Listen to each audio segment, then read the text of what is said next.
Hi, today we're reading from Front Desk by Kelly Yang, Chapter 60. Chapter 60 begins on page 252.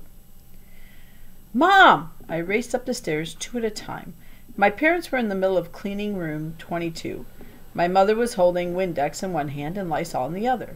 Mom! Dad! Guess what? I won a writing contest at school, I exclaimed. Are you serious? My mom asked. When did this happen? Today, I said, handing her my coupon to Pizza Hut. My dad beamed. He put the vacuum cleaner down, took me into his arms, and spun me around. What'd I tell you? You win some and you lose some, he exclaimed. I grinned. Lupe's coming over, I said to my mom. Will you take us to Pizza Hut? Will I ever, my mom said, tossing our Lysol and Windex to the side. I laughed. Ever since I could remember, my mom had been asking my dad to take her out to eat, but of course we could never afford it. And now we could finally go. We didn't even need to carry a fake shopping bag. The pizza at Pizza Hut was bubbling hot. My mouth watered before I even tasted it, just from the smell wafting toward us from the kitchen. Lupe dug into her, smiling as she devoured the cheese. This is so good, Lupe said. I put a slice onto my mom's plate. She took a bite and purred. It was almost enough just watching the two of them. I was so happy. I looked around the room, thinking of all the times I'd walked by this place, peering through the windows, wondering what it was like to sit in one of the booths. Mia, you gotta taste this, my mom pointed to my slice. I took a bite and felt the soft dough melt in my mouth. I'd had pizza before at school, but not like this. I closed my eyes, savoring every morsel of cheese and pepperoni. It was heavenly. My mother looked at me and said, I'm so proud of you. Not bad for a bicycle, right? I asked with a grin. I couldn't resist. My mom put the pizza down and turned to me. You're not a bicycle. The truth is, I'm the bicycle. Mom, you're not. Yes, I am. You see how my English is? My English is terrible. I thought about the stupid woman who had made fun of my mom's pronunciation. So you say eggplant, eggplan.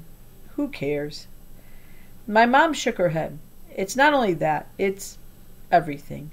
She looked down at the ground, then back up at me. Math I could help you with. But Mia, I cannot help you with English.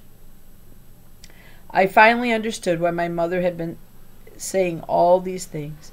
She didn't want to hurt me. She wanted to help me. And she couldn't with English. That's why she was constantly pushing me to math. I wanted to say to her, Mom, have faith in me. I can do it on my own. I figured the front desk out on my own, didn't I? Don't worry, Mom, I said to her. You don't have to always help me. I can do it. Mom didn't say anything for a long time, and then she smiled. Clearly, you can, she said. That afternoon, as we inhaled slice after slice of deliciousness, my mom asked Lupe about her family in Mexico. We left when I was very little, and I don't get to see them very often, Lupe said. Why don't you guys go back and visit? I mean, since it's so close, I said. I would go back every day if China were right there. Lupe shrugged. My mom says every time we go, we have to buy so many presents for everyone. I have 11 cousins, and that's just on my mom's side, Lupe said. On my dad's side, I have, let's see. Lupe counted on her fingers. 7, she announced. You must miss them so much, my mom said, glancing at me. Sometimes, she said, but they all think America's this super rich place where everyone just plays golf all day and drives around in a Cadillac.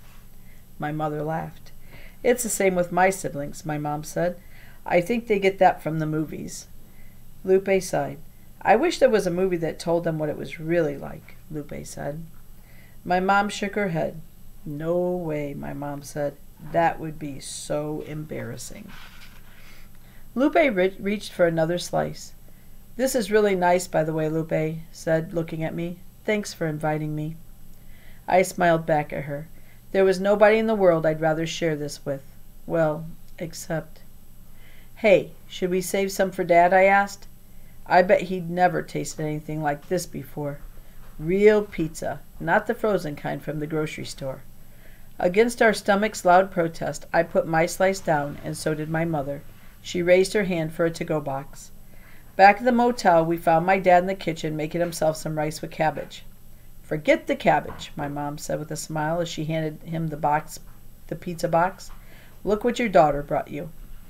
My dad huffed and puffed about how we didn't have to do that, but I could tell he was secretly glad we did. As he bit into the pizza, he closed his eyes and moaned.